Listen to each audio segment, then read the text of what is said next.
The phone rang at 2:17 a.m. on a Tuesday. Helen Anderson fumbled for the receiver, her heart already racing. After 29 years of false hopes and dead ends, she'd learned to expect the worst. The late-night calls had come before, reporters seeking anniversary comments, psychics claiming visions, cruel pranksters. Each time, the fleeting spark of hope would be extinguished, leaving her in darkness deeper than before. Mrs. Anderson, this is Detective Sawyer with Cleburne County Cold Case Unit. Her fingers tightened around the phone, knuckles whitening. 3 decades of waiting, of wondering, of imagining every possible scenario about what happened to her daughter Natalie on that warm Alabama evening in 1990. We got him. 200 meters away in a quiet suburban neighborhood outside Montgomery, police vehicles silently lined the street. Porch lights flickered on as curious neighbors peered through curtains. Inside one unassuming brick ranch house, a 61-year-old man was being placed in handcuffs. Bewilderment etched across his face. He'd spent 29 years believing he'd gotten away with it. Cleburne County, Alabama, sits nestled against the Georgia border, a patchwork of dense pine forests, rolling farmland, and tight-knit communities where secrets rarely stay buried forever. In 1990, this rural landscape became the backdrop for a mystery that would haunt its residents for generations. The disappearance of 23-year-old Natalie Anderson during a simple 6-block walk to visit a friend. For nearly 3 decades, her case gathered dust while life in Cleburne County carried on. Children were born, grew up, and had families of their own. The county courthouse received a renovation. The old diner where Natalie once worked part-time closed down, reopened as something else, then closed again. Technology evolved. The world changed, but some things remained constant. Her mother, Helen, never moved, keeping the same phone number just in case. The community never stopped whispering about what might have happened, and somewhere hidden in plain sight, her killer walked free. Until now. "I need to sit down," Helen whispered into the phone. The kitchen chair scraped across linoleum as she pulled it out. The sound unnaturally loud in the pre-dawn silence. The same kitchen where she'd waited by the phone countless nights. The same chair where she'd collapsed when Deputy Tanner first suggested her daughter might never come home. "We'll need you to come in later today," Detective Sawyer continued, her voice steady but kind. "There's a lot to explain, but I wanted you to hear it from me first. The DNA came back. It's conclusive." Helen's voice failed her. After imagining this moment for 10,573 days, words seemed inadequate. Outside her window, the same stars that had witnessed Natalie's last walk were beginning to fade as dawn approached. Time, that merciless companion of grief, had finally bent toward justice. "Who?" she finally managed. "A man named Richard Turner. He was a delivery driver back then. He—" "The beverage man?" Helen interrupted, the name triggering a distant memory from another lifetime. "From the Piggly Wiggly?" There was a pause on the line. "Yes, you remember him?" Helen closed her eyes. "He delivered Coca-Cola to all the stores. Brown hair, quiet. Nothing special about him. Nothing to suggest he was a monster. Nothing to suggest he had stolen her daughter and left a family shattered for 3 decades. This is how it often goes in cold case files. Not with dramatic confrontations or clever detective work from the beginning, but with patient science finally catching up to a killer who believed time was his ally. Cold cases like Natalie's aren't solved in days or weeks, but in years and decades. This would become one of the landmark nest stories in the annals of Alabama criminal justice, a testament to the fact that some secrets, no matter how carefully buried, eventually find their way to the light. Natalie Anderson wasn't just another statistic or a faded photograph on a missing persons flyer. To those who knew her, she was a force of nature, a young woman with an infectious laugh that could fill a room and ambitions bigger than the small Alabama town she called home. Born in 1967 to Helen and Charles Anderson, Natalie was the middle child of 3 siblings. Her older brother Michael described her as the glue of our family, stubborn as hell, but with a heart twice the size of Alabama. Growing up in Cleburne County meant everyone knew your business, but Natalie never seemed to mind. She embraced small-town life while dreaming of something more. By 1990, at 23 years old, Natalie had established herself as someone who was going places. A graduate of Cleburne County High School, She'd been working full-time at the local bank while taking night classes at the community college in Anniston. Her goal was clear: save enough money to transfer to Auburn University and study business. Her bedroom wall featured a hand-drawn calendar counting down the months until she could apply. She was determined to be the first in our family to get a college degree, Helen Anderson would later tell investigators. Every penny she earned went into that college fund jar she kept on her dresser. Life in Cleburne County in 1990 moved at its own pace. The population hovered around 12,000 spread across small communities and rural farmland. Heflin, the county seat, was where most residents did their shopping, banking, and socializing. The local Piggly Wiggly grocery store served as an unofficial community center where neighbors caught up on weekly gossip. The Heflin Grill stayed open late on Fridays, serving as a gathering spot for the younger crowd. Natalie's daily routine was predictable.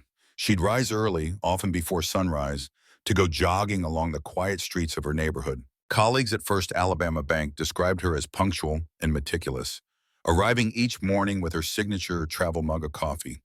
Evenings were split between study sessions at the library and spending time with her close circle of friends. That girl had her whole life mapped out, recalled Sarah Jenkins, Natalie's childhood friend and coworker. She kept this little notebook where she wrote down all her goals. Buy a car, check. Save $5,000 for school. She was halfway there. Find someone worth bringing home to mama. That one was still unchecked.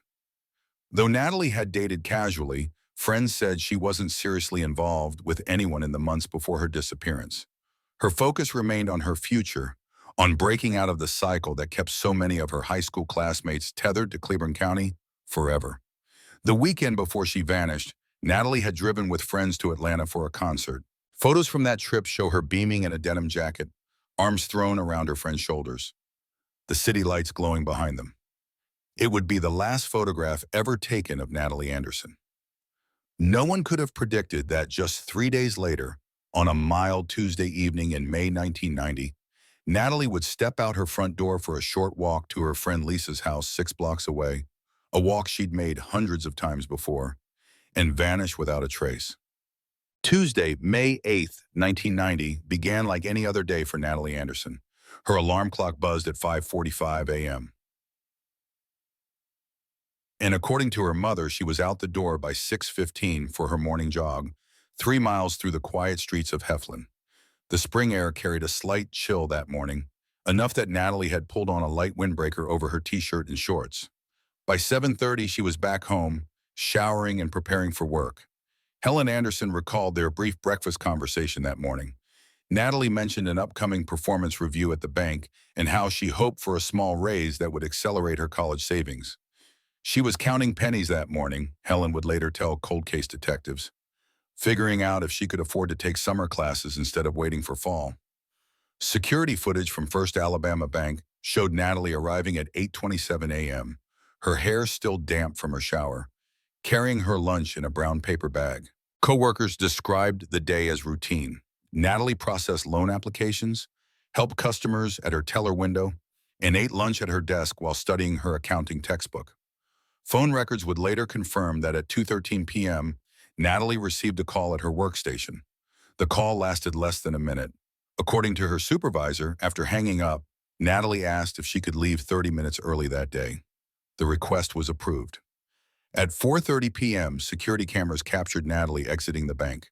She stopped briefly to chat with a coworker in the parking lot before getting into her blue 1985 Honda Civic. This casual conversation would later be scrutinized by investigators. The coworker reported nothing unusual about Natalie's demeanor or plans for the evening. Natalie arrived home at approximately 4:45 p.m. Her mother was working an evening shift at the hospital, and her father was on a business trip to Birmingham. Alone in the house, Natalie changed clothes, leaving her work attire neatly hung in her closet. The dinner dishes in the sink suggested she'd made herself a quick meal. A half-eaten sandwich remained on a plate. At 7:13 p.m., phone records show Natalie received another call. This one lasted nearly 10 minutes. The caller was her friend, Lisa Winters, who lived 6 blocks away on Maple Street. According to Lisa's statement, they discussed meeting up to review notes for an upcoming exam. Lisa invited Natalie to come over, saying she'd just baked cookies and had fresh coffee. At 7:26 p.m., Natalie called her mother at work, leaving a brief message with the nurse's station. Tell Mom I'm heading to Lisa's to study. Should be home by 10 o'clock. This would be the last confirmed communication from Natalie Anderson. Based on witness statements and the timeline reconstructed by investigators, Natalie left her house on Pine Avenue at approximately 7:30 p.m. She was wearing jeans, a navy blue Auburn University sweatshirt, and white sneakers. She carried a backpack containing her textbooks and notes. The walk to Lisa's house should have taken no more than 12 minutes. The route was one Natalie had walked countless times before. Down Pine Avenue to Jackson Street, across the small neighborhood park, then 3 blocks along Maple Street to Lisa's house. Streetlights illuminated most of the path, though the section through the park had spotty lighting, with one lamp reported non-functional that evening. Mrs. Eleanor Simmons, an elderly neighbor who lived across from the park, told police she saw a young woman matching Natalie's description entering the park at approximately 7:40 p.m. This sighting aligned with the expected timeline and wrote, "She was walking at a normal pace. Nothing seemed out of the ordinary," Mrs. Simmons stated. "I noticed her because she waved at me while I was watering my front garden. I've known that Anderson girl since she was knee-high." This would be the last confirmed sighting of Natalie Anderson. At 8:15 p.m., Lisa Winters began to worry. Natalie was typically punctual, and the walk should have taken no more than 15 minutes. She called the Anderson residence but received no answer. Assuming Natalie had been delayed or changed her mind, Lisa continued studying alone. By 10:30 p.m., Helen Anderson returned home from her hospital shift to find the house empty. Noticing the message she'd received about Natalie going to Lisa's, she wasn't immediately concerned. Assuming the study session had run late, she called Lisa's house. The conversation that followed would set in motion the frantic search for Natalie Anderson. "She never showed up," Lisa told Helen, panic rising in her voice. "I thought maybe she changed her mind." Within minutes, Helen was on the phone with the Cleburne County Sheriff's Department. Deputy James Tanner arrived at the Anderson residence by 11:15 p.m. Initially, he attempted to reassure Helen that Natalie had likely met up with other friends or had some minor emergency. Adults going missing for a few hours rarely triggered immediate concern in small-town Alabama. But something about this case felt different from the start. Natalie's car was still parked in the driveway. Her wallet sat on her dresser. Only her backpack was missing. This wasn't a young woman who had decided to take off spontaneously. By midnight, Deputy Tanner had called in additional officers. They began by retracing the route Natalie should have taken to Lisa's house. Flashlights swept across the neighborhood park, illuminating the children's playground, the picnic tables, the jogging path, but revealing nothing unusual.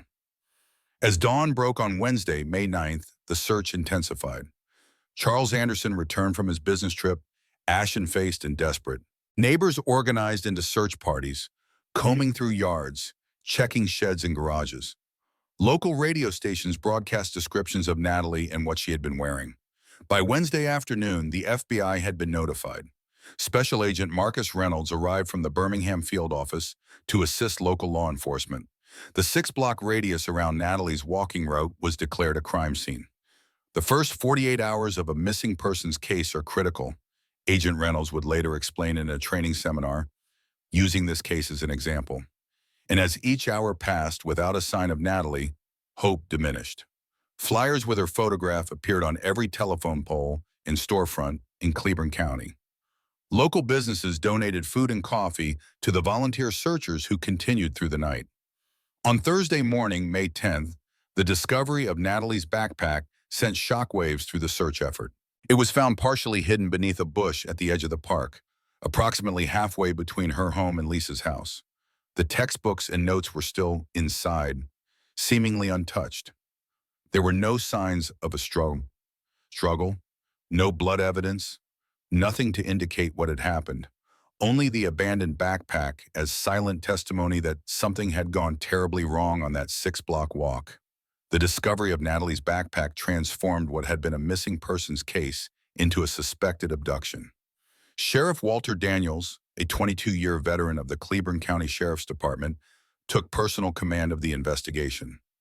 At a hastily arranged press conference on the courthouse steps, he made a solemn promise to the community. "We will not rest until we find Natalie and bring whoever is responsible to justice." Little did he know that this promise would take 29 years to fulfill. The initial investigation team consisted of 4 county detectives, 2 state police officers, and FBI Special Agent Reynolds. They established a command center in the community room of the First Baptist Church, walls soon covered with maps, timelines, and photographs. A dedicated phone line was installed for tips, manned 24 hours a day by volunteers. Detective Roy Simmons, the lead investigator, employed what was then considered cutting-edge police work. The backpack was sent to the state crime lab in Montgomery for analysis. Each item inside was carefully examined for fingerprints, fibers, or any trace evidence that might identify who had handled it last. The results were disappointing. Only Natalie's prints were found, suggesting the perpetrator had been careful or wearing gloves. "We're dealing with someone who didn't leave much behind," Simmons told the sheriff in a briefing that was later obtained through case files. "This doesn't feel like a crime of opportunity. There's a methodical nature to it." The investigation quickly focused on establishing a list of potential suspects. In 1990, before sophisticated databases and DNA analysis became standard, detective work relied heavily on interviews, alibis, and instinct.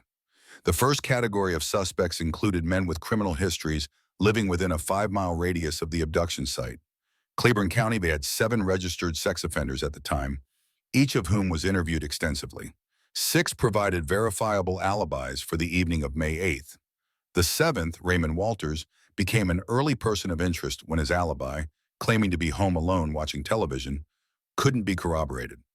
Walters, a 42-year-old factory worker with a 1983 conviction for assault, lived just 3 blocks from the park where Natalie's backpack was found. A search warrant executed on his residence yielded nothing connecting him to Natalie, but detectives remained suspicious. For weeks, Walters was kept under surveillance, his movements tracked, his associates questioned.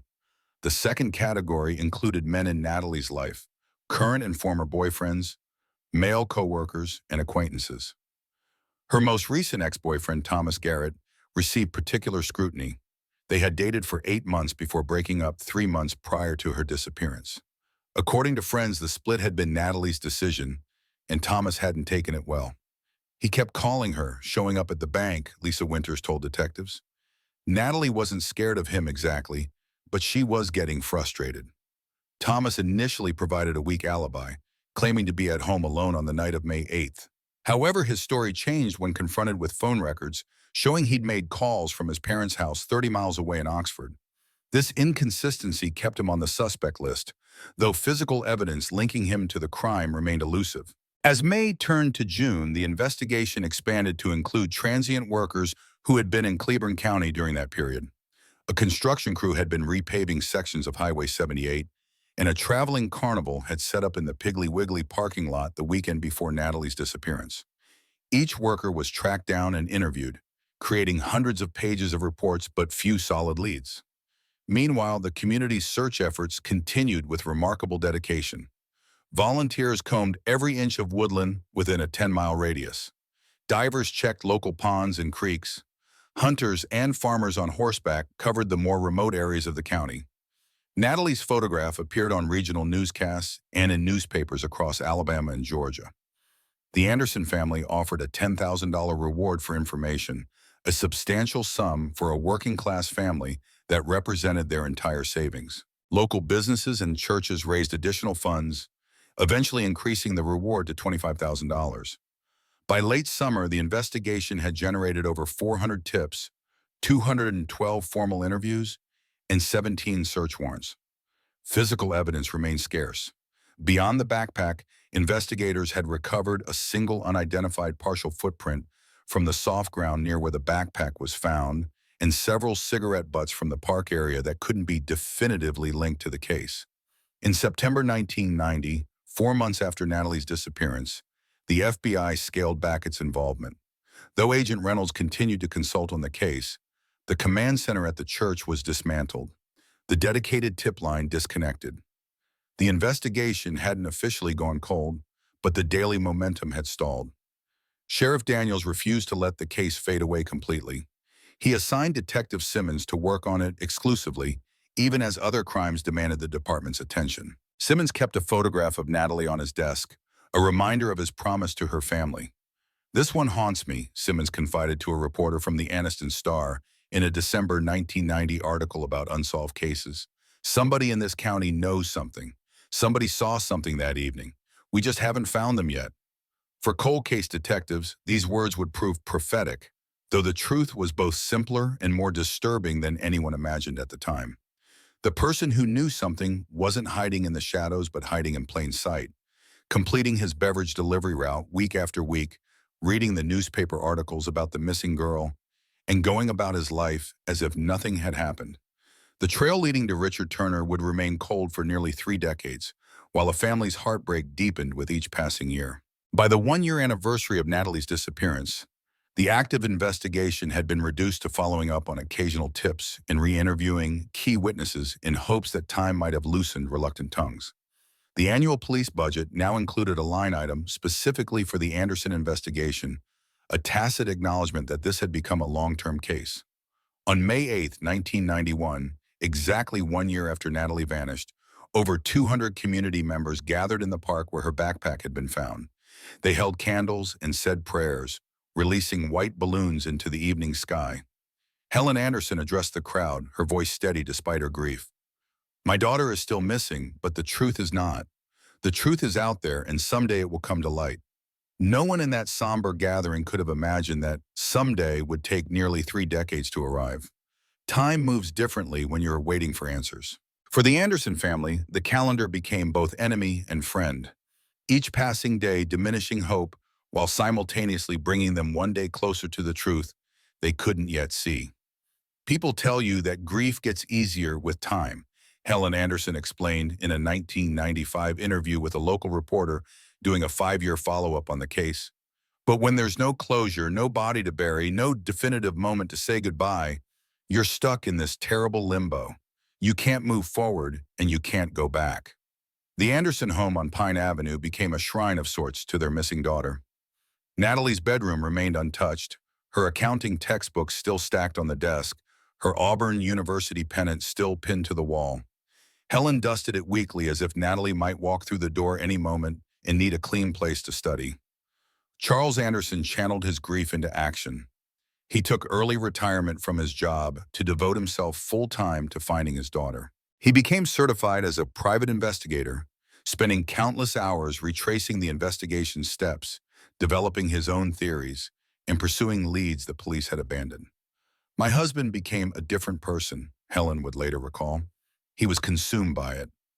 Every waking moment was about finding Natalie." The strain eventually took its toll on their marriage.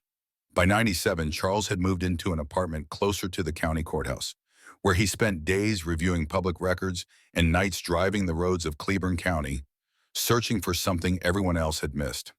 The couple never divorced, united forever by their shared loss, but the daily weight of their grief proved too heavy to bear together. Michael Anderson, Natalie's older brother, moved away to California in 1992, unable to walk the streets of Heflin, where every corner held memories of his sister. "I couldn't breathe there anymore," he explained years later. "Every time the phone rang, every time there was a knock at the door, that moment of hope followed by crushing disappointment, it was killing me." Only Janet, Natalie's younger sister, remained in Cleburne County with her mother.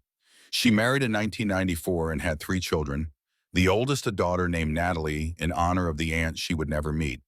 Throughout the 1990s, the Anderson family kept Natalie's case in the public eye through annual remembrance events. Each May 8th, they organized a community walk that followed the route Natalie should have taken that evening, from Pine Avenue to Maple Street, passing through the park where her backpack was found. What began with hundreds of participants gradually dwindled to dozens, but the family never missed a year. Local media covered these anniversaries, though the stories grew shorter with each passing year. By the 10th anniversary in 2000, Natalie's case had been featured on 2 national true crime television shows, generating brief flurries of tips that ultimately led nowhere. These showcases often highlighted the mysterious aspects of her case, what one producer called the perfect storm of cold case elements. An ordinary young woman with a bright future, a short walk on a spring evening, a community thrown into turmoil, and a complete absence of definitive evidence. Meanwhile, Cleburne County itself was changing. The 1990s brought economic challenges as several local factories closed. The population declined as younger residents left for opportunities in Birmingham or Atlanta. First Alabama Bank, where Natalie had worked, Scheinertwam, was acquired by a larger regional bank, the local branch eventually closing altogether. The physical landscape of Natalie's case evolved too. The park where her backpack was found was renovated in 1998. The old playground equipment replaced, new lighting installed. Improvements that might have prevented a tragedy had they come 8 years earlier. The Anderson neighborhood saw older residents pass away, houses change hands, new families move in who knew of Natalie only as a local legend. Technology transformed the investigation as well. In 2001, Detective Roy Simmons retired after 27 years with the department. His replacement, Detective Laura Moss, brought fresh eyes and modern techniques to the case. She digitized the case files, created computer models of possible abduction scenarios, and ensured that Natalie's information was entered into national missing persons databases that hadn't existed in 1990. Cold cases are never truly cold, Moss told the Anniston Star on the 15th anniversary of Natalie's disappearance. They're just waiting for the right piece of information, the right technology, or the right person to come forward. By the 2000s, DNA analysis had revolutionized forensic science. The cigarette butts and partial fingerprints collected from the park in 1990 were re-examined using techniques that hadn't been available during the original investigation. Though these efforts yielded no immediate breakthroughs, samples were preserved in the hope that future advances might extract more information. Charles Anderson didn't live to see those advances. In 2012, after 22 years of searching for his daughter, he suffered a fatal heart attack while sitting in his car outside the Cleburne County Sheriff's Department. He was there to discuss a new tip that had come in, one that would ultimately prove as fruitless as hundreds before it. At his funeral, Sheriff Daniels, himself now retired, placed a case file on top of Charles's casket, a symbol of the quest that had defined his final years. Helen Anderson carried on alone, her determination undimmed by tamer tragedy. Now in her 70s, she still answered every phone call with a flutter of hope. She maintained a website dedicated to Natalie's case and embraced social media as a new tool to reach potential witnesses. "Someone knows something" became her mantra, repeated in every interview, printed on T-shirts worn at every anniversary walk. Someone knows something, and someday they'll tell. By 2019, as the 29th anniversary of Natalie's disappearance approached, the case had outlasted 2 sheriffs, 4 lead detectives, and countless promises. But in a small office at the Cleburne County Justice Center, a newly formed cold case unit was about to revisit the county's most notorious unsolved mystery. In January 2019, Cleburne County Sheriff Marcus Wade stood before the county commissioners with an unusual budget request. After nearly 3 decades on the force, Wade had seen how unsolved cases lingered like open wounds in the community. His proposal: establish Alabama's first rural county dedicated cold case unit. "These aren't just files gathering dust," Wade told the commissioners. "These are promises we made to families that remain unfulfilled." The commissioners approved funding for a 2-person team, modest by urban standards but unprecedented for a county of Cleburne's size. Wade didn't have to look far for who would lead it. Detective Eliza Sawyer, a 15-year veteran of the department with a reputation for methodical thoroughness, had been unofficially working cold cases on her own time for years. "Some detectives are drawn to the adrenaline of active cases," Sheriff Wade explained in a local newspaper profile. Sawyer's different. She has this ability to immerse herself in the past, to see connections others miss in cases everyone else has given up on. Joining Sawyer was James Martinez, a recent transfer from the Alabama Bureau of Investigation. Martinez brought specialized training in forensic genealogy and digital evidence recovery, skills that barely existed when many of Cleburne's cold cases had first been investigated. "I was that kid who read encyclopedia entries for fun," Martinez admitted with a self-deprecating laugh during an interview months later. "Now I get paid to dive into decades of records, looking for the one detail everyone else overlooked." The cold case unit's office occupied a converted storage room at the Justice Center. Within weeks, the walls were covered with timelines and photographs, the shelves stacked with case files dating back to the 1970s. But one case immediately stood out as their top priority. Natalie Anderson was the obvious first choice, Sawyer explained, not just because of the high profile or the family's dedication, but because of the evidence preservation. The original investigators did an exceptional job collecting and storing physical evidence, even when they didn't have the technology to fully analyze it. In March 2019, Sawyer and Martinez officially reopened the Anderson investigation. Their first step was a complete review of the original case files, over 200 pages of reports, interviews, and leads. They created a digital database of every person mentioned in the investigation, mapping connections that might not have been apparent in the paper files. We approached it with fresh eyes, but total respect for the work that came before us, Martinez said. Those original detectives were working with the tools they had. Our advantage isn't that we're better investigators, it's that we have better technology. That technology included forensic advances unimaginable in 1990. The partial footprint found near Natalie's backpack, preserved in a plaster cast for 29 years, was scanned and digitally enhanced. The cigarette butts collected from the park, once tested only for blood type, now held the potential for DNA analysis. The single hair found on Natalie's backpack represented both the promise and frustration of cold case investigation. In 1990, hair analysis was limited to visual comparison under a microscope, useful for excluding suspects, but rarely definitive enough for identification. By 2019, DNA extraction from hair had become possible, but success rates remain low for degraded samples. Hair without the root contains mitochondrial DNA, but not nuclear DNA, explained Dr. Vanessa Chen, the forensic scientist who would become instrumental in the Anderson case. Mitochondrial DNA can tell us about maternal lineage, but doesn't provide the unique individual profile that nuclear DNA does. The Alabama Department of Forensic Sciences had attempted to extract usable DNA from the hair in early 2020, but the results were inconclusive, a devastating setback for the cold case unit. Then came an unexpected development that would change everything. In January 2021, the FBI announced a partnership with a private laboratory that had pioneered a revolutionary technique for extracting nuclear DNA from rootless hair shafts. The process, called protein-based hair genotyping, analyzed the protein sequences in hair keratin, which are determined by an individual's DNA. Only 5 labs in the country had this capability, and the FBI was offering access to select cold cases. Detective Sawyer immediately applied to have the Anderson case included in the program. The application highlighted the quality of evidence preservation, the community impact, and the 29 years of dedicated pursuit by the victim's family. In March 2021, they received word that Natalie's case had been accepted. I called Helen Anderson immediately, Sawyer recalled. I was careful not to promise anything. We'd had too many disappointments over the years, but I could hear the hope in her voice. That's what keeps cold case investigators going, that chance to finally deliver answers. The hair sample was carefully packaged and sent to the specialized lab in Virginia. The extraction and analysis process would take approximately 8 weeks, an agonizing wait for investigators who had already waited decades. During this time, Sawyer and Martinez continued building their case, knowing that even a DNA match would need supporting evidence for prosecution.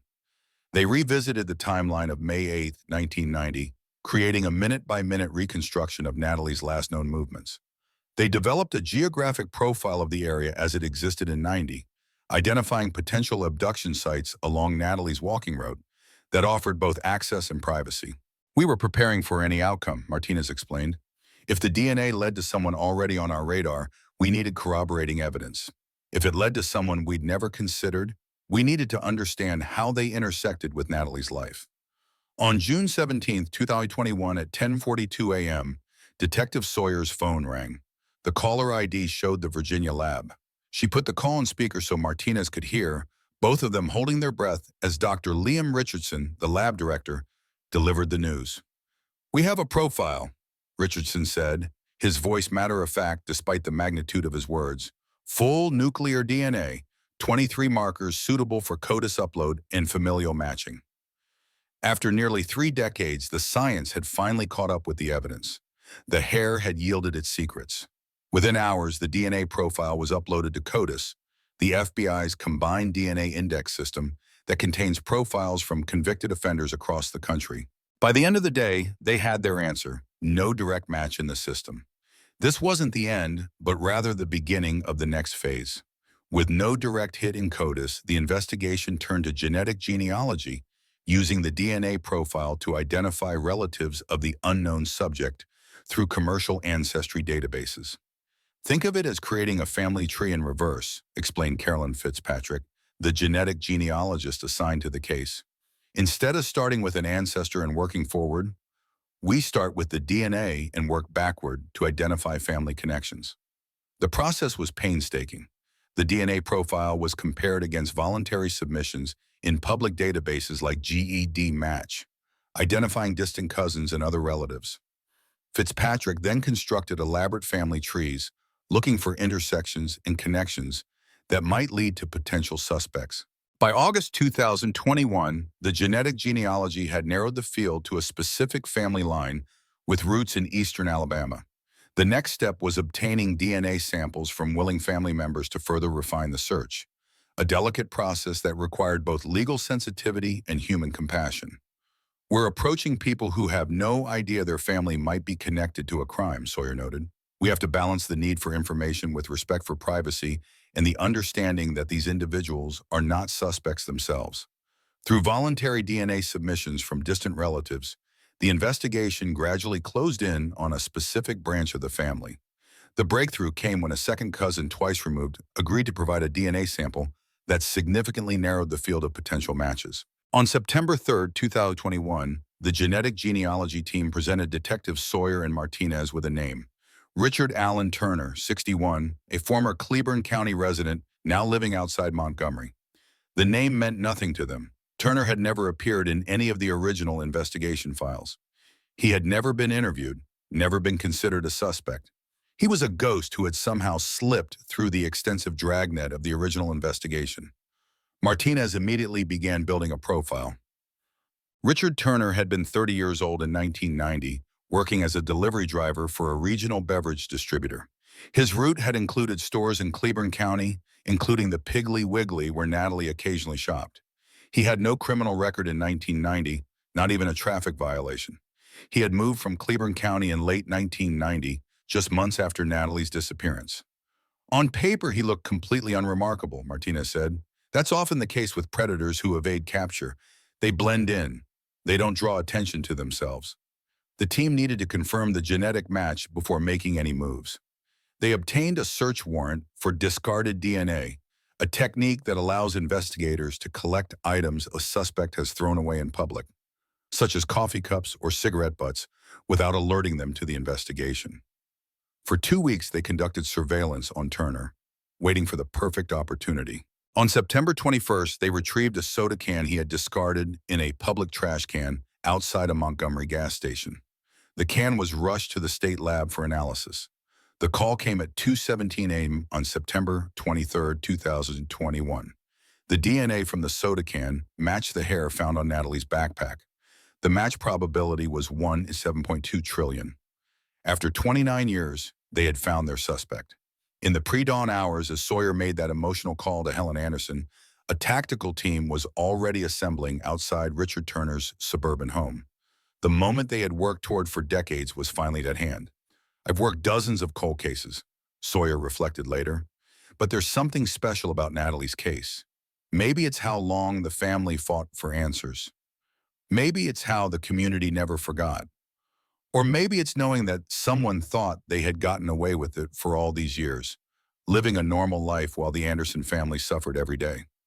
Richard Allen Turner defied every stereotype of a predator, standing 5'10" with thinning gray hair and reading glasses perpetually perched on his nose. He resembled a high school math teacher more than someone harboring a deadly secret. Neighbors in his Montgomery suburb described him as unremarkable and polite but private, the kind of person who would wave from his driveway but rarely engage in conversation. He kept his yard neat, always paid his HOA fees on time, said Margaret Wilson, who lived across the street from Turner for 15 years. If you'd asked me to pick someone on our block who might be hiding something terrible, he would have been last on my list. Born in 1960 in Gadsden, Alabama, Turner had a childhood that appeared ordinary on paper. School records showed average grades and minimal disciplinary issues. He graduated from high school in 1978, attended community college for one semester, then entered the workforce. By 1990, he had settled into a job as a delivery driver for Southern Beverage Distributors, a regional company that supplied drinks to grocery stores and restaurants across eastern Alabama. His route included Cleburne County, where he made weekly deliveries to the Piggly Wiggly, the Heflin Grill, and several convenience stores. This job provided him with legitimate reasons to be in the area and knowledge of local roads and neighborhoods, advantages that would prove crucial in May 1990. What investigators found most disturbing was the calculated nature of Turner's post-crime behavior.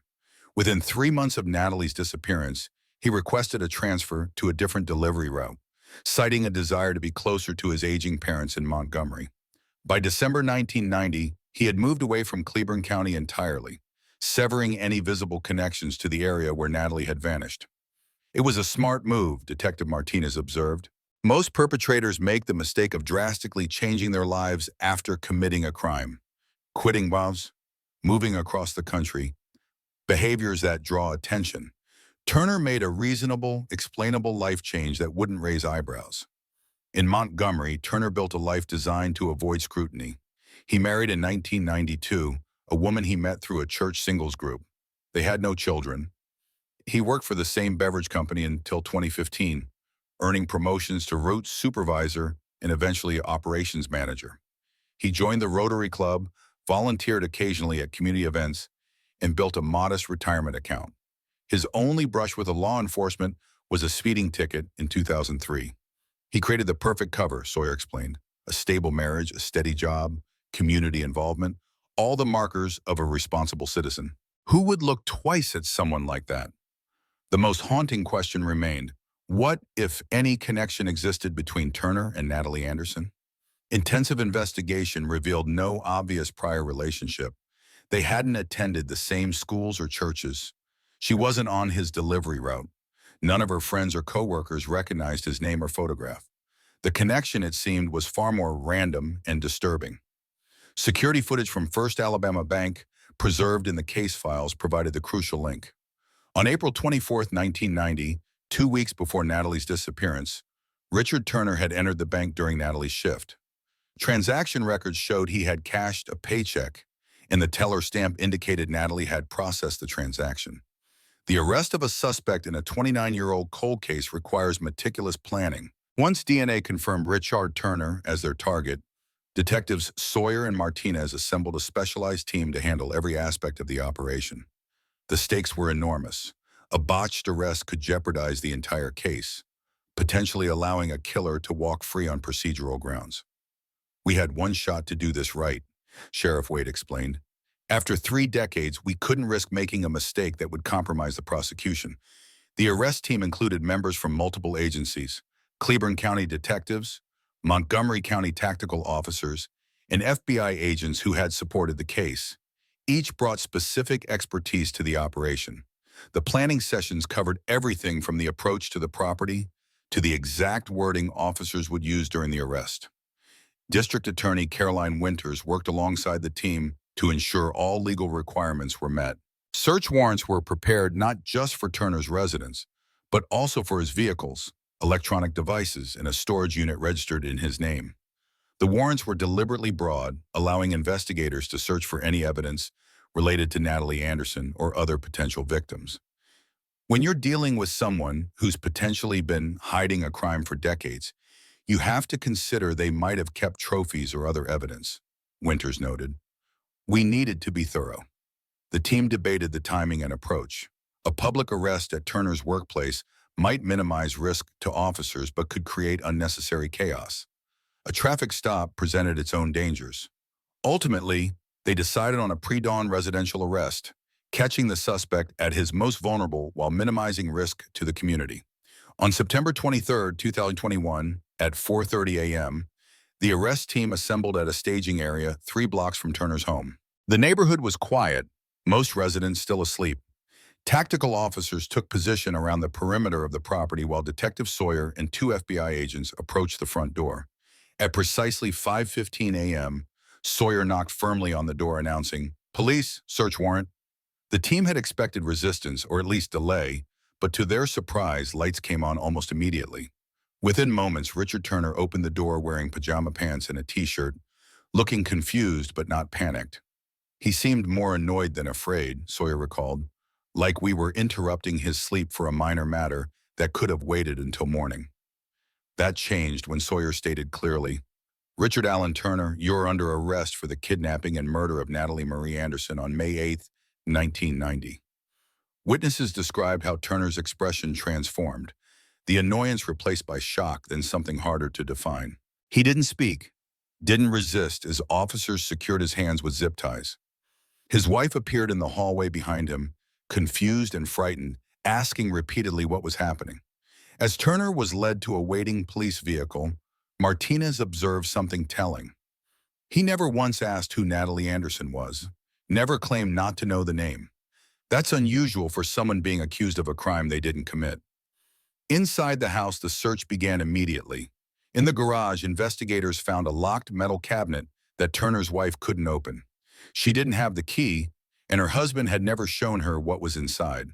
When technicians opened it, they discovered a collection of local newspapers from May and June 1990, all featuring stories about Natalie's disappearance.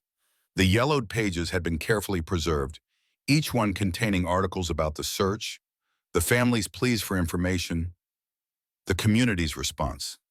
Some passages had been underlined. Some had notes in the margins. It was like finding a shrine, Martinez said, not to Natalie, but to his own crime. He'd been savoring the coverage. By mid-morning, news of the arrest had spread through Cleburne County like wildfire.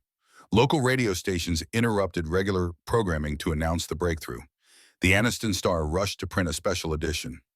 Social media exploded with the news, residents sharing memories of where they had been when Natalie disappeared and how the case had affected their community.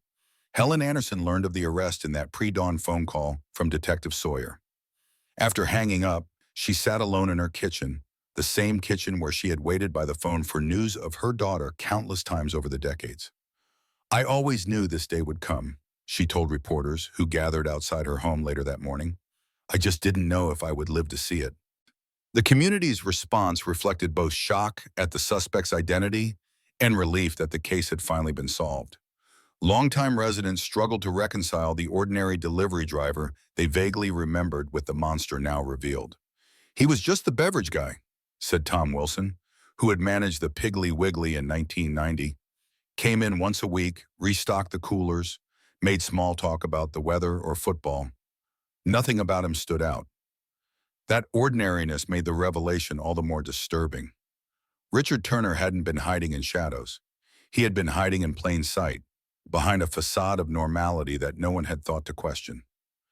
By afternoon, a spontaneous gathering had formed at the park where Natalie's backpack had been found. People brought flowers, candles, and handwritten notes, creating an impromptu memorial. Among them were former classmates of Natalie, now in their 50s, some with grown children of their own. "This town has carried Natalie's story for 29 years, said Lisa Winters, the friend Natalie had been walking to visit on that fateful evening. "Her case changed how parents here raised their kids. It changed how we thought about safety, about trust, and now finally, it's changing how we think about justice. That it might be delayed, but it does eventually come." As Richard Turner was processed at the Cleburne County Detention Center, booked on charges of kidnapping and murder, the weight of what had been accomplished began to sink in for the investigators. A case that had haunted 3 generations of law enforcement officers had finally been solved. Cold cases are never really about the past, Sawyer reflected. They're about bringing justice into the present, about fulfilling promises that were made long ago. The wheels of justice, having moved imperceptibly for decades, suddenly accelerated. Richard Allen Turner made his first court appearance on September 24, 2021, via video link from the Cleburne County Detention Center. The courtroom was packed with spectators, reporters, community members, and retired law enforcement officers who had worked the case over the years. Judge William Barnett denied bail, citing the severity of the charges and the defendant's potential flight risk. Turner remained expressionless throughout the hearing, speaking only to confirm his name and that he understood the charges against him. District Attorney Caroline Winters announced the state would be pursuing first-degree murder charges, despite the challenges of prosecuting a 29-year-old case. The passage of time does not diminish the gravity of this crime, she told reporters on the courthouse steps, nor does it lessen our commitment to seeking justice for Natalie Anderson and her family. The legal proceedings moved with deliberate care. The prosecution team, led by Winters, built their case methodically. The DNA evidence formed the cornerstone, but they worked tirelessly to construct supporting evidence around it. They tracked down former coworkers who could place Turner in Claiborne County during the relevant time period.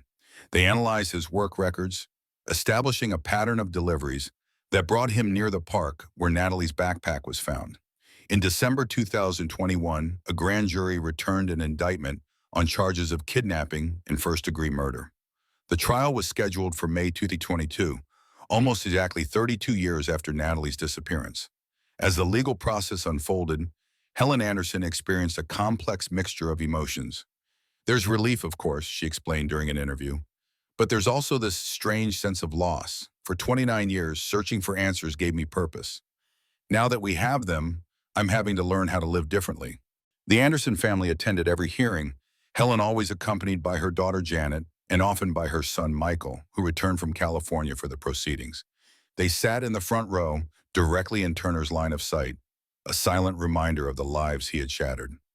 I wanted him to see us, Helen said, to know that Natalie wasn't just a name or a face in a newspaper. She was our daughter, our sister. She was loved, and she is still loved. The trial itself lasted 3 weeks. The prosecution presented 42 witnesses and over 200 pieces of evidence.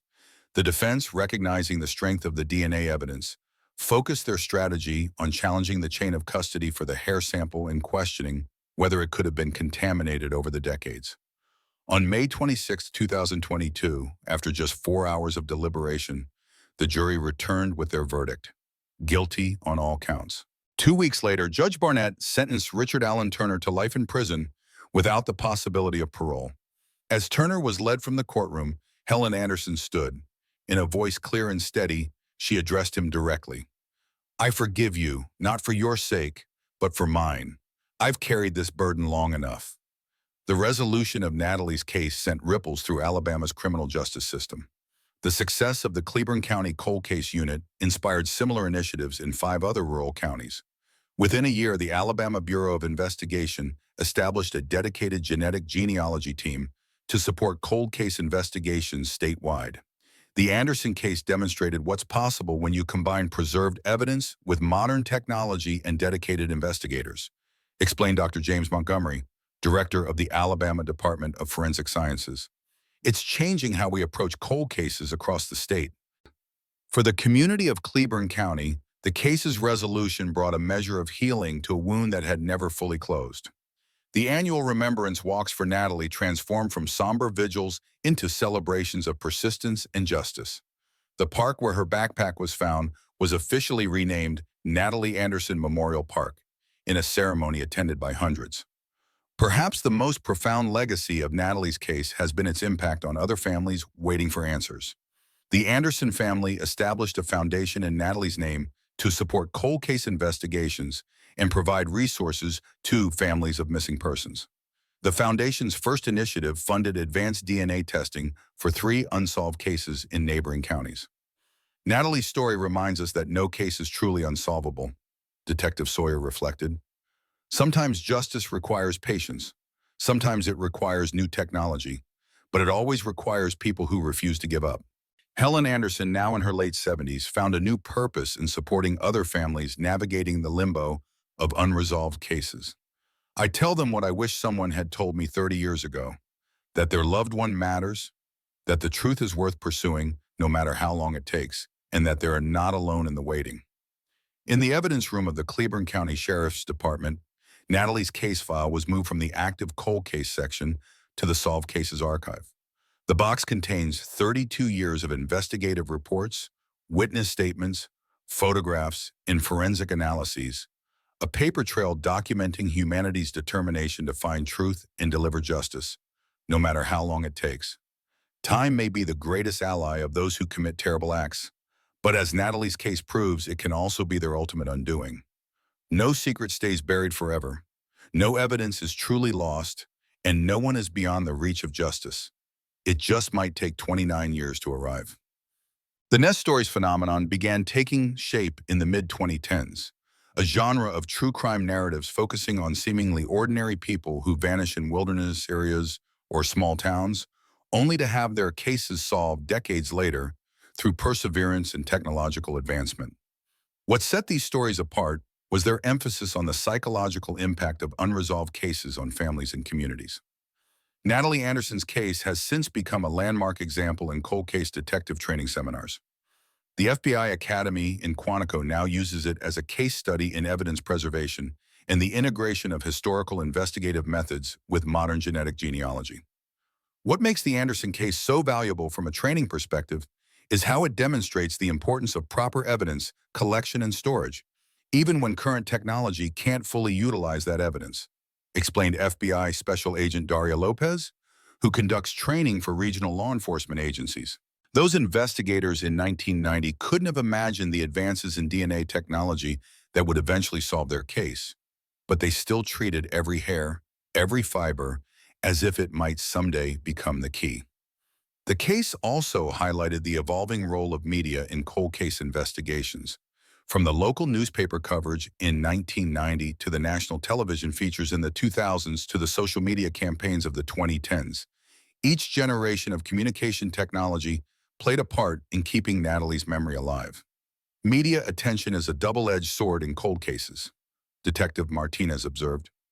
On one hand, it keeps public awareness high and might prompt witnesses to come forward. On the other hand, it can create pressure that leads to rushed conclusions or tunnel vision. What made Natalie's case unique was her mother's ability to harness media attention without letting it dictate the investigation's direction. Helen Anderson's unwavering commitment to finding justice for her daughter has made her something of an icon among victims' rights advocates. She now regularly speaks at conferences, sharing her experience with other families of missing persons. Her message is always one of resilient hope. Answers come when they come. Your job is to be there when they do. The solved Anderson case also forced a community to confront uncomfortable truths about trust and safety. Richard Turner hadn't been an outsider or a drifter, the kinds of suspects small towns find easy to fear. He had been a familiar face, someone who moved through their community without raising alarm. "We like to think we can spot danger," Sheriff Wade said at a community forum held 6 months after Turner's conviction. "But predators don't announce themselves. They work hard to appear ordinary. That's why evidence and science matter more than gut feelings or stereotypes." For cold case detectives worldwide, the Anderson case represents the perfect alignment of preservation, persistence, and scientific advancement. The single hair that eventually identified Richard Turner had sat in an evidence locker for nearly 3 decades, waiting for science to catch up to its potential. Cold case investigation is an exercise in patience, Sawyer told a gathering of law enforcement officers at a training seminar. You're building bridges between the past and the present, between old-school detective work and cutting-edge science. The Anderson case shows us that these bridges can lead to justice, no matter how much time has passed. Advances in forensic genealogy have continued to accelerate since Natalie's case was solved. What once took months now takes weeks, and costs have fallen dramatically. The Natalie Anderson Foundation has funded testing for 17 cold cases across 5 states, resulting in 3 additional identifications and 2 convictions as of 2020. As for Richard Turner, he remains incarcerated at a maximum security facility in northern Alabama. He has never publicly acknowledged his guilt or offered any explanation for his actions. The full details of what happened to Natalie Anderson after she entered that park on May 8, 1990, may never be known. But the mystery of who was responsible has been solved, bringing a measure of peace to those who carried her memory for so long. In October 2023, Helen Anderson published a memoir titled "Someone Knows Something: My Daughter's Case and the Power of Persistence." The book detailed her 32-year journey from the night Natalie disappeared to Turner's sentencing, offering insights into the emotional toll of living with unresolved loss and the complexities of finding closure after so many years of uncertainty. People ask me if I feel satisfied now that her killer is behind bars, Helen wrote in the book's conclusion. Satisfaction isn't the right word. There's a hollow place in part of me that will never be filled because Natalie isn't coming back. But there's also a sense of completion, of a promise kept. I told my daughter I would never stop looking for answers. And finally, those answers came. The park where Natalie's backpack was found continues to host an annual remembrance event, though its tone has shifted from mourning to celebration of justice served. The memorial plaque installed there bears a simple inscription: Natalie Marie Anderson, 1967-1990. Truth finds its way to the light. For cold case detectives across America, that sentiment has become something of an unofficial motto. A reminder that patience, persistence, and scientific advancement can eventually overcome even the most carefully constructed deceptions. Cold cases are never truly cold. They're just waiting for the right combination of dedication and discovery to bring them back to life. On an unseasonably warm evening in November 2022, 6 months after Richard Turner's conviction, the lecture hall at the Alabama Criminal Justice Training Center was filled to capacity. Law enforcement officers from across the Southeast had gathered for a special symposium titled From Cold to Closed, the Natalie Anderson Investigation. The event marked the first comprehensive public presentation of the investigative techniques that had finally solved one of Alabama's most notorious cold cases. Detective Eliza Sawyer stood at the podium, her laser pointer illuminating key slides as she methodically walked through the 32-year journey from Natalie's disappearance to Turner's conviction. Behind her, a large screen displayed photographs from the original investigation alongside modern forensic reports, a visual representation of how far forensic science had advanced in 3 decades. The most valuable lesson from this case isn't about DNA technology, though that was certainly crucial, Sawyer told the audience. It's about the power of proper evidence collection and preservation. Every cold case detective in this room has boxes of evidence from the 1980s and 90s sitting in your evidence lockers. Those boxes might contain the keys to solving cases you've considered unsolvable, if the original investigators did their jobs right. Among the attendees was Dr. Vanessa Chen, the forensic scientist who had first attempted to extract DNA from the hair found on Natalie's backpack. What fascinates me about Ness stories like the Anderson case is how they reveal the interconnection between human dedication and scientific progress, Dr. Chen remarked during the panel discussion. We couldn't have solved this case in 2010 or even 2015. The technology simply wasn't there yet. But the evidence was waiting, preserved by investigators who had faith that science would eventually catch up. The symposium highlighted a turning point in how law enforcement approached cold cases. For decades, such investigations had been viewed as exercises in diminishing returns. The longer a case remained unsolved, the less likely it would ever be closed. The Anderson case, along with a handful of other high-profile cold case successes, had fundamentally altered that perception. We're entering a golden age of cold case resolution, declared FBI Special Agent Marcus Reynolds, now nearing retirement after a 35-year career. What we're seeing isn't just about technological advancement. It's about a shift in mindset. Departments are investing in dedicated cold case units. Private laboratories are developing techniques specifically for degraded evidence. Families are organizing to advocate for resources.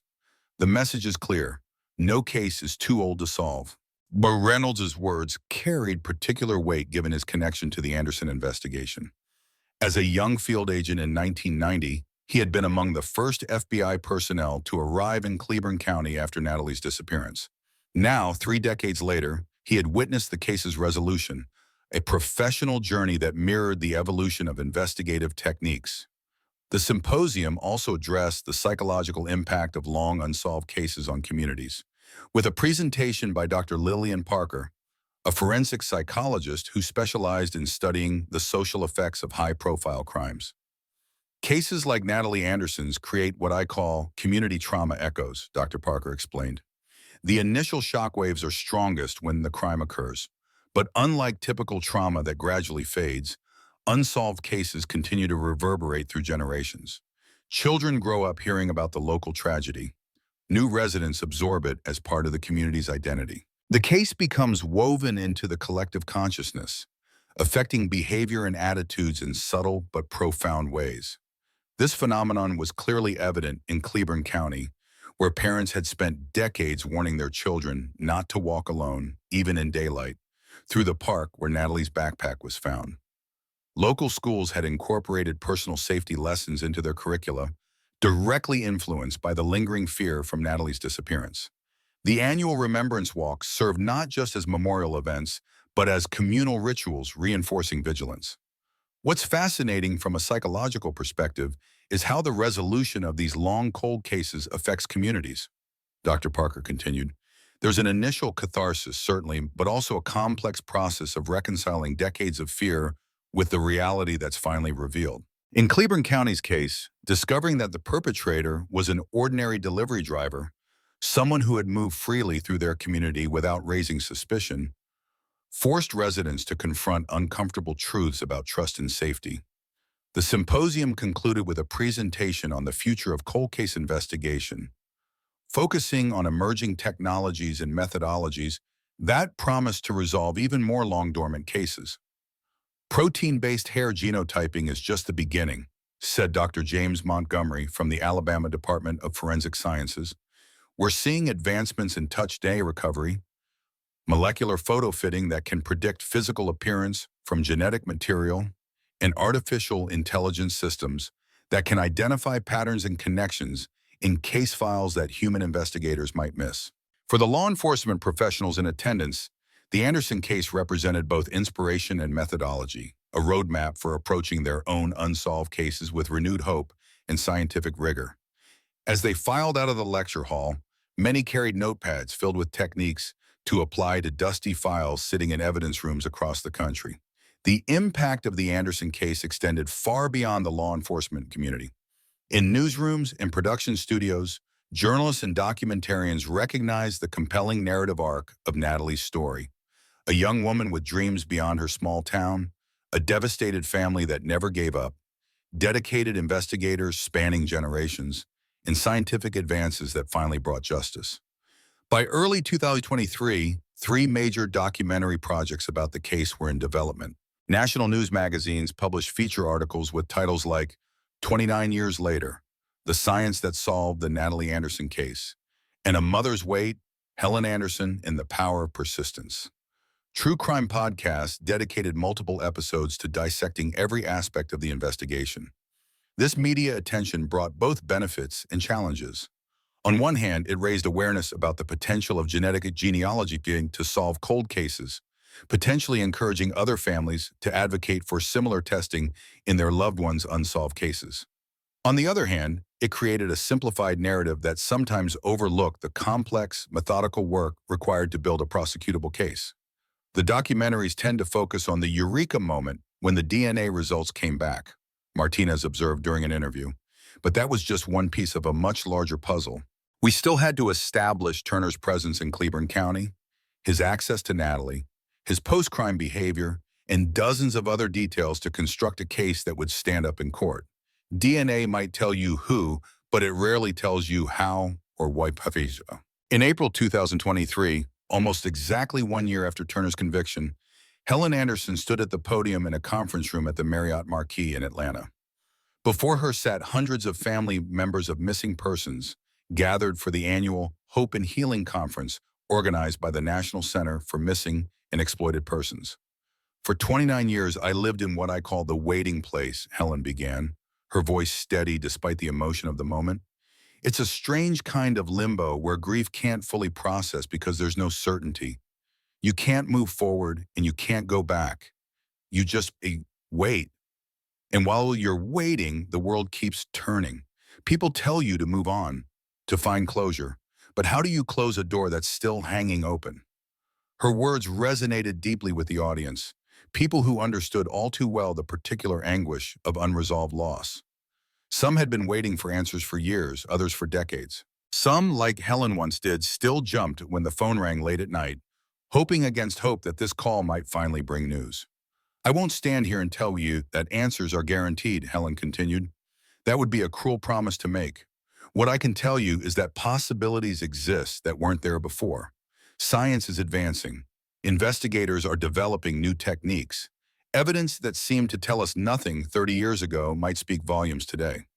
Helen's emergence as an advocate for families of missing persons represented a profound personal transformation. For nearly 3 decades, her identity had been largely defined by her search for Natalie. Now, with that search concluded, she had channeled her energy and experience into supporting others on similar journeys. The Natalie Anderson Foundation, established with the proceeds from Helen's memoir and contributions from community supporters, had grown rapidly. It now offered three primary services: funding advanced DNA testing for cold cases, providing support resources for families of missing persons, and consulting with law enforcement agencies on best practices for maintaining cold case units. One of the most important things we do is simply listen, Helen explained during a break between conference sessions and auditions. When someone's loved one is missing, they often feel compelled to keep talking about that person, to keep their memory alive. But after a while, friends and even family get uncomfortable.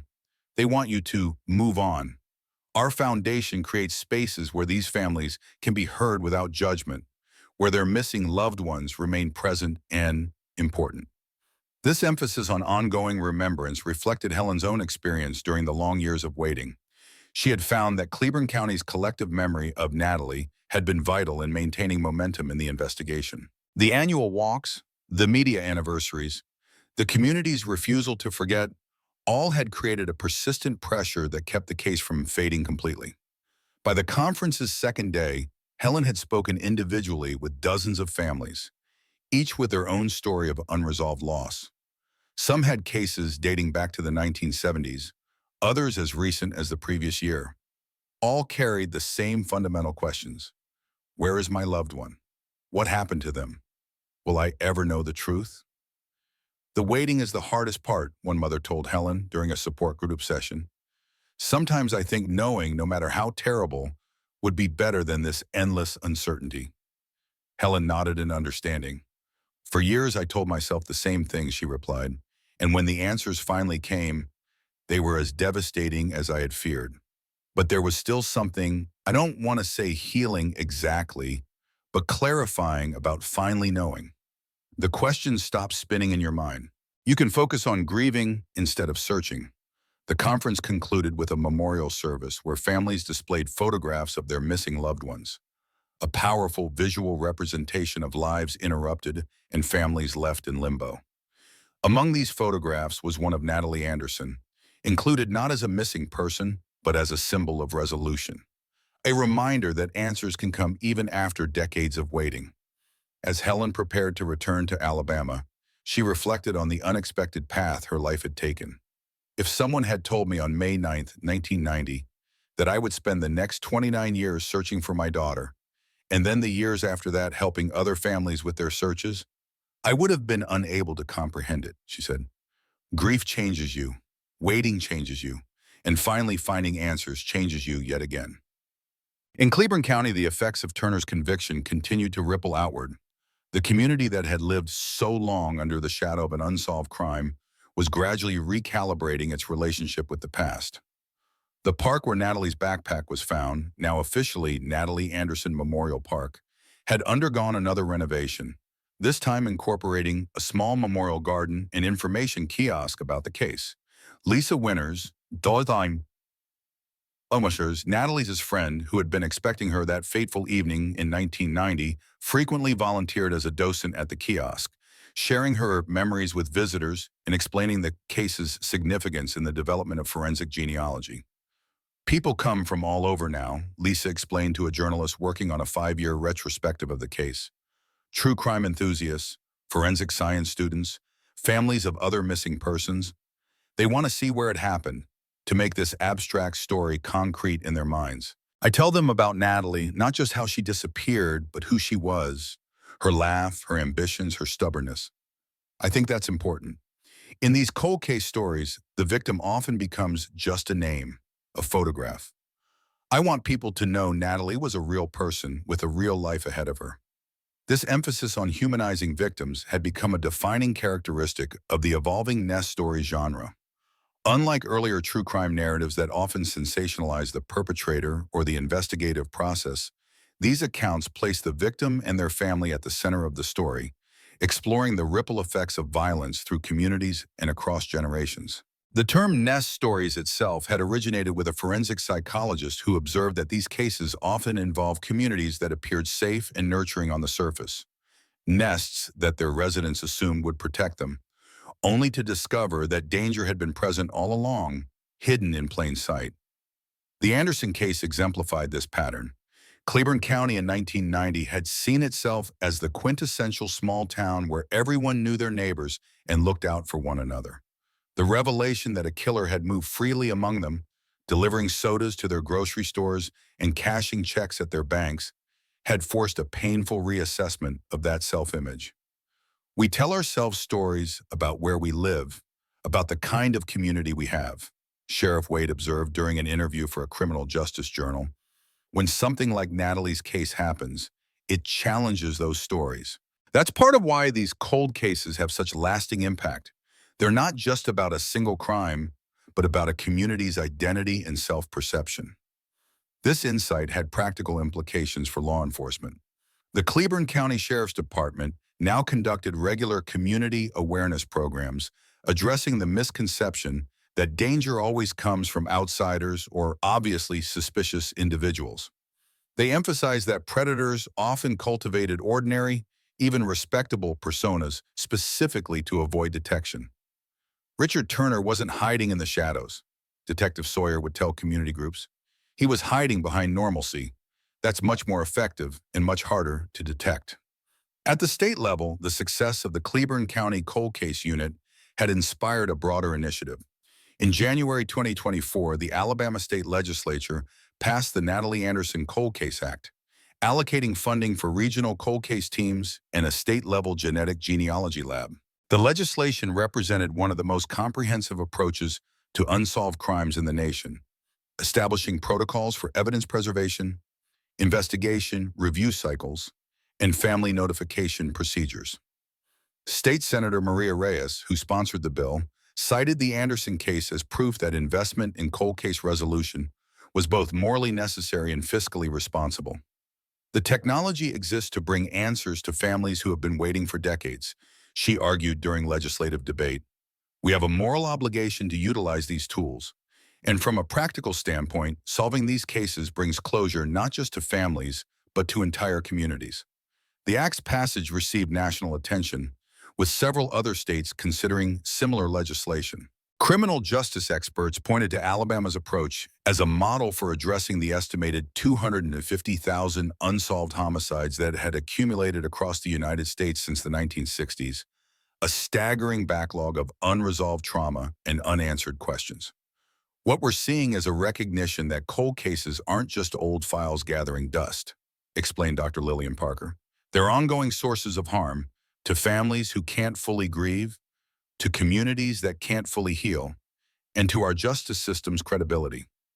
Each solved case like Natalie Anderson's helps restore faith that justice, though sometimes delayed, is still attainable. This renewed focus on cold case resolution reflected broader shifts in how society understood and processed trauma. Traditional narratives about closure and moving on were giving way to more nuanced approaches that recognize grief as an ongoing process rather than a temporary state to be overcome. For families of victims in unsolved cases, this cultural shift meant greater acknowledgement of their experience and more sustained support. People used to ask me why I couldn't just accept that Natalie was gone and move forward with my life, Helen Anderson noted during a panel discussion at a victims' rights conference. Those questions tapered off after about 10 years, but they never completely stopped. Now I see much greater understanding that some wounds don't heal on a convenient timeline, especially when fundamental questions remain unanswered. This evolution in perspective had been accelerated by social media, which allowed families of missing persons to connect with one another, share resources, and advocate collectively for attention to their cases. Online communities dedicated to cold case discussion had proliferated, some focused on specific geographic regions, others on particular types of cases or investigative techniques.